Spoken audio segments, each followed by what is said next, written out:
List থেকে যারা বাদ পড়েছেন তাদের হাতে উপায় কি? ট্রাইব্যুনালে যাওয়া। কিন্তু এবার তারা ভোট দিতে পারবেন কি?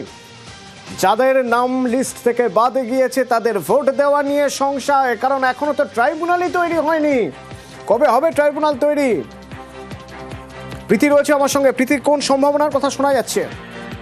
দেখো, প্রথম দফার নির্বাচনে 152 আসনে নির্বাচন রয়েছে এবং তার মধ্যে 6 তারিখে 6 এপ্রিলের মধ্যে তাদের যে ফাইনাল ভোটার তালিকাটা ফ্রিজ করে দেওয়ার কথা, তার লাস্ট ডে অফ নমিনেশনে।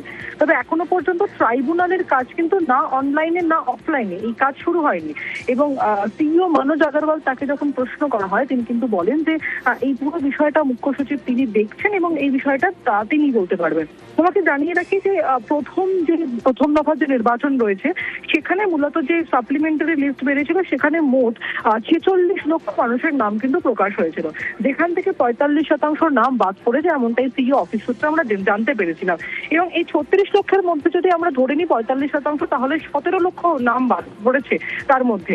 তোমাকে জানিয়ে রাখি, দেখো, হাতে আর মাত্র 2 দিন, তার মধ্যে 17 লক্ষ নামের অ্যাডজুডিকেশন থেকে ট্রাইব্যুনালের যে কাজ, সে কাজ কতটা সম্ভব হবে এবং তার ফলে তাদের যে আসন্ন বিধানসভা নির্বাচনে ভোট দেওয়ার যে ভোটিং রাইট তা কতটা থাকবে সেই নিয়ে কিন্তু তৈরি হয়েছে সংশয়। অতনু, স্বাভাবিক, কারণ এখনো ট্রাইব্যুনাল তৈরি হয়নি। ট্রাইব্যুনাল কবে তৈরি হবে, তারপরে সেখানে আপিল হবে এবং তারপর নিষ্পত্তি হবে, অনেকটা সময়ের ব্যাপার। যে